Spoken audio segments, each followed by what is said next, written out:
Okay, let's start software engineering. The first module, the first topic, introduction to software engineering. The basic concepts of software engineering. The topic is taken from the modules of the curriculum and the reference book, that is Pressman and others. So, what is software? So, software is defined as a set of programs that can perform some specific task and perform the desired output. So the definition of software engineering is a systematic, disciplined and quantifiable approach to the development, operation and maintenance of software. It applies engineering principles to software creation. So it means what? A systematic approach to software development. There are phases or there are steps that has to be followed, because if we do not follow any step, then we'll not end up creating the desired product that we want. That's why we need to take steps for every problem to be solved. We need to take measurable steps or finite number of steps. So in this case, in software engineering also, it is a very systematic, disciplined, quantifiable approach. Quantifiable means which can be measured to the development and operations, maintenance of software. So what is maintenance? Means once the software is developed, now it need to be tested, and it need to be used by the users, and some bugs or some kind of errors or some of the things that are required but not implemented. So maintenance of the software is required. Then the key characteristics of software development is focus on process over ad hoc coding. What do you mean by ad hoc coding? Ad hoc coding is like you are given some tasks, so you started making the software, or you started implementing the code, or you started writing the functions related to the particular requirement. It is not a good practice. That is called ad hoc coding.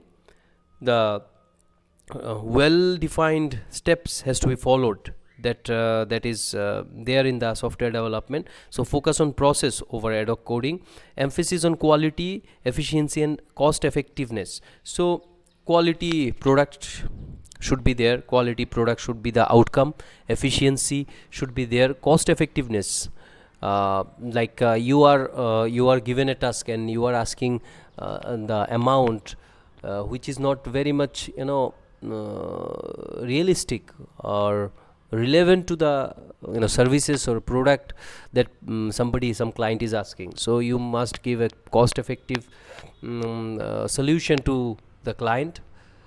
Incorporate project management tools and documentation. So during the software development, it is a whole kind of not only coding, there are so many other documentations, so many different kind of tools that are used in software development.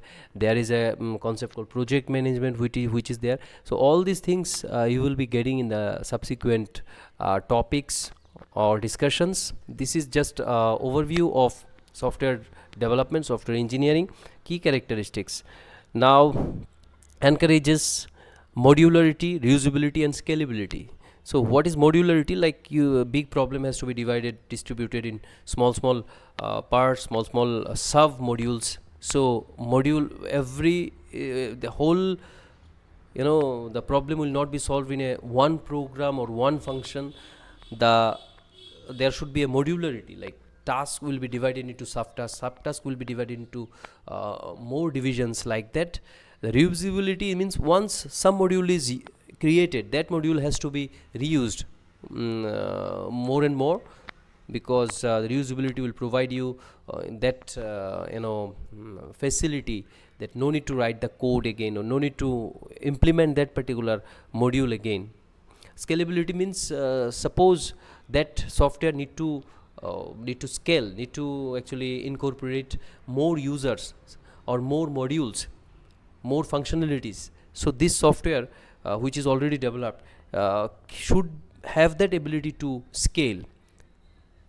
That is possible when you follow the software engineering methods. Need for software engineering. Why software engineering is required? Because increasing software complexity, the complexity of the software that is in demand uh, are increasing in complexity, and rising customer expectations. Nowadays customer expectation is huge.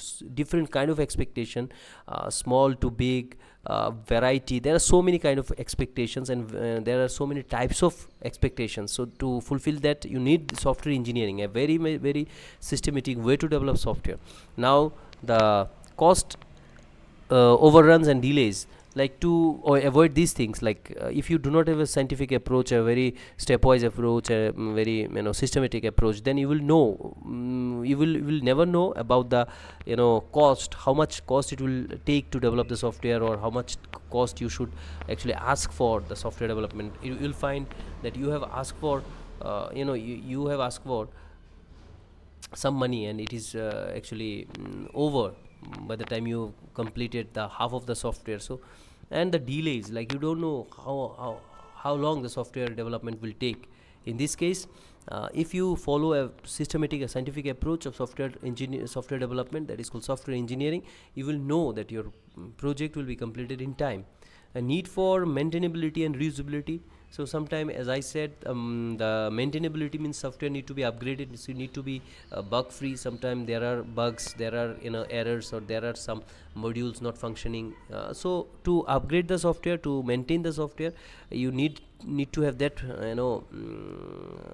that ability, and that software engineering will provide you that. So the reusability, the modules that are already developed has to be reused by the process.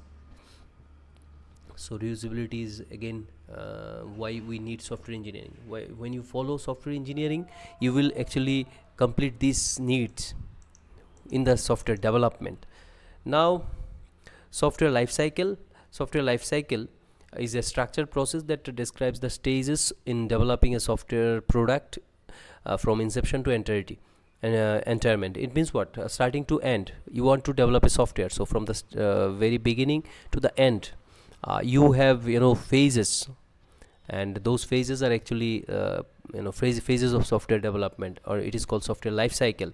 Very important. So what are the different common phases? Are requirement analysis, and design, implementation, testing, deployment, maintenance. Requirement analysis means what has to be done. So the developers will not know what has to be done, or the software development team will not know what has to be done. It will be known by the it will be given by the customer. So we need to collect information from the customer, the requirement from the customer, that has to be analyzed. This is the first phase. Then it is decided, these are the listed requirements has to be fulfilled, has to be implemented. Then once it is done, then the second phase is design. So software design phase. So designing, it is architectural or detailed. So then the implementation or coding. Once it is design is done, then the coding will start, implementing the modules which are there in the design phase, has to be now implemented in this phase. Now after implementing all the modules, the software is ready for testing. So testing, verification and validation is required. After testing, there will be deployment. The software will be like uploaded in the portal, or it will be deployed in the system, and it is ready to actually give services in real time, or to the real people, real customer. So the last one is the maintenance. Once any bug or any error or any kind of changes required, then maintenance is required. So software development team will provide the maintenance to that software. It is a part of the software development phases, software development life cycles. Additionally, there are concepts called validation versus verification. We'll come to that. Deliverables at each phase, iteration and feedback. So these are the things we'll be discussing about this later. Now process models. Now these models, the software lifecycle models, are actually of two types. One is traditional, and another is agile. So what is tradition? What are the different traditional software lifecycle models? Models means what? We can develop softwares with this, you know, process called waterfall model, V model, spiral model. All the software models are not same. The end goal is developing the software, but how to reach to the end point, how to have a product, so you can approach different way following all the phases, but there will be different approach to the software development. The first one is waterfall model, second one is V model, spiral model, and in agile model you see agile manifesto principles and scrum, XP, Kanban. These are the agile model. So I will come to that. In traditional model, the development is linear and sequential. Each phase must be completed before the next begins. Difficult to adapt to changing requirements. V model is extension of waterfall model, emphasizes testing at every stage. Now the spiral model is combines iterative development with risk analysis. These are the things which will be discussed later, because in the overview chapter we will not be discussing everything. Suitable for large, complex and high risk projects. You can understand by the sentence itself. Agile model individuals and interactions over processes and tools, working software over comprehensive documentation, customer collaboration over contract negotiation. These are the actually modern way of developing softwares. I will come to that. Now there is a actually question like why they are called traditional. Traditional, let us understand the traditional model first. Traditional model is a chronological origin, like it has a starting, it has an end, and it is very rigid. There is no flexibility, like you have to sequentially go from one phase to another. You cannot go back to the previous one. So this is called a very rigid model. So in traditional model, waterfall model, V model and spiral model among the first structured approaches introduced during the early years of software development. You see the year 1970 to 1990, early. They came before the emergence of modern iterative methods like agile.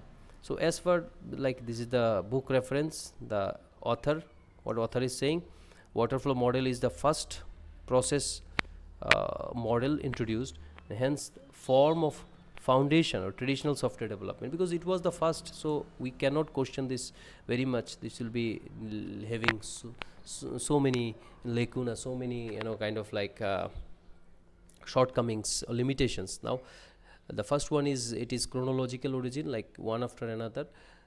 Phase will be linear and rigid structure. The model follow a predefined sequential phase structures, like what are the phases, requirements, then design, implementation, testing, development, maintenance. So this will be completed, then it will go to the design. This will be completed, this will go to the design. So it cannot come back and again come to the requirement.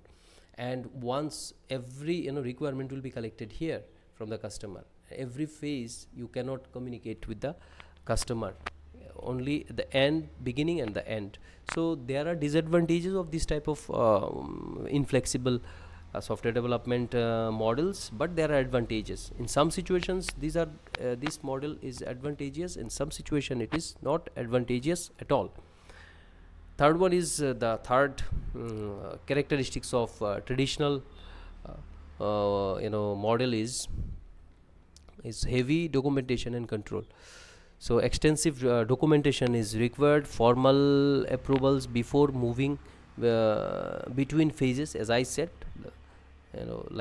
once one phase is over, then it will go to the next phase. Strict adherence to planning and schedule, like if it's all set at the beginning, like all the things, like what are the requirements, how long it will take to complete the first phase, how long it will take to complete the second phase, and how long it will take to complete the third phase. Like that, it is all planned and scheduled. So traditional project management. The fourth one is minimal customer involvement during development. As I said, the beginning you take all the requirements, at the end you give the product and take some feedback, then you can make change. But at every phase you cannot take customer feedback. So this is another important point. Suitability for stable requirements. Traditional models are best suited when requirements are well understood and unlikely to change. As I said, if it is all set what to do, then you can go for this kind of thing, and it will be very convenient to use this traditional model. Unlikely to change, when there is no change to make during the progress, during the development of the software, you don't need to go for other software development models. You can go for this traditional. The project is large and mission critical. When the project is very large, you cannot take customer requirement at every phase, and you can do changes in every phases. You can go to the early phase. It is not possible, because when there is a large project you have to complete, so you have to do everything at the beginning, and you have to start working, and you have to complete in time. You have no time to give time to the customer every time and take the feedback at every stage. And mission critical means all, like, you have to complete it by a time frame. So you do not have any other time to spend with the customer, so you do not have any other flexibility. You have to give it in time. That is called mission critical. Budget and timeline must be tightly controlled. So when budget is set, you do not have that flexibility to make changes or add additional features, and there is a timeline that you have to complete. So these are the things. So this is the topic that we have discussed, the introduction to software engineering. We will discuss the next topic in the next video. Thank you for watching.